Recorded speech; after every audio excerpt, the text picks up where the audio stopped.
کہ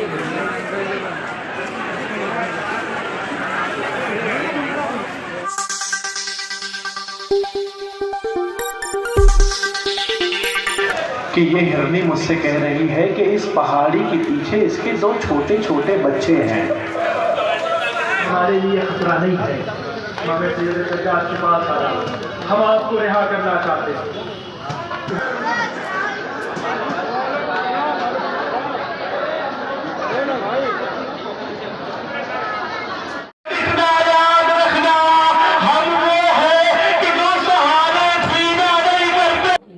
بتائیے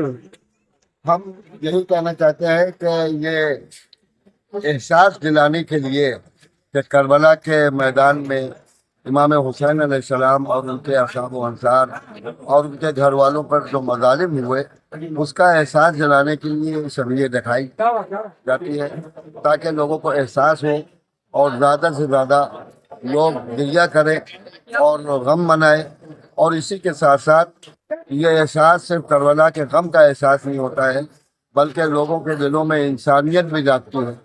کہ کربلا کے میدان میں یہ نواسۂ رسول کا قتل نہیں ہوا بلکہ انسانیت کا قتل ہوا، اس لیے کہ وہاں 6 مہینے کے بچے کو بھی نہیں چھوڑا گیا، 18 برس کے جوان کو بھی نہیں چھوڑا گیا، 32 برس کے بھائی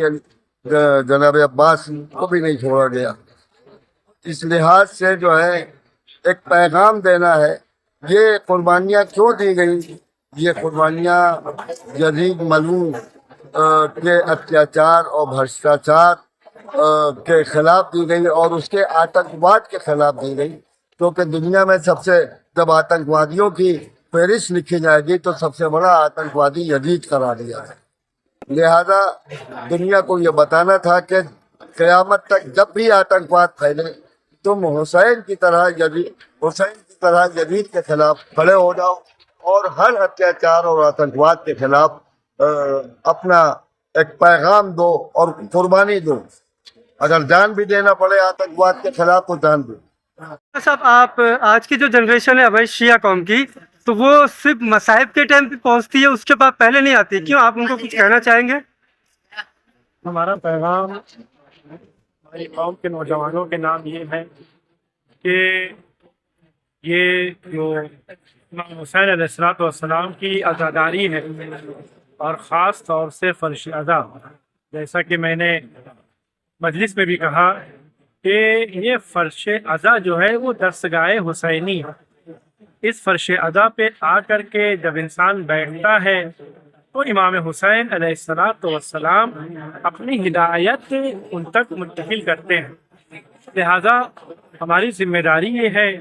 کہ ہم اس فرش عزا پر آ کر بیٹھیں، اور نہ صرف یہ کہ مصائب کے ٹائم پر یا بالکل آخر میں، بلکہ جیسا کہ رسول اللہ نے فرمایا ان الحسین مفتاح الہدی و سفینۃ النجات، نجات چاہیے تو حسین کے در پر آؤ، ہدایت چاہیے تو حسین کے در پر آؤ۔ تو صرف شیعہ کو مخاطب نہیں ہے، بلکہ ہر وہ انسان کہ جو ہدایت چاہتا ہے، نجات چاہتا ہے، وہ امام حسین کے در پر آئے اور اس فرش عزا کے اوپر بیٹھے اور امام حسین کی ہدایت کو احسن طریقے سے حاصل کرے۔ میں اپنے بہمن کے تمام بچوں کے لیے، تمام بزرگ کے لیے دعا گو ہوں کہ پروردگار ان کی جوانی کو، ان کی تندرستی کو سلامت رکھے، ہر بلا ہر پریشانی سے ان کو محفوظ رکھے، 12 امام 14 معصوم اور 15 پاک کے سائے میں رہیں، یہاں کے بزرگ بھی اور یہاں کے نوجوان بھی اور جتنے بھی سیان حیدر کرار ہے وہ سب کو مولا سلامت رکھے۔ 1-2 لائن کے ساتھ میں اپنی بات کو ختم کرنا چاہتا ہوں کہ بچے جو اگلے برس ہم ہیں اور پھر یہ غم ہے، اور جو چل بسے تو اپنا سلام آخر ہے۔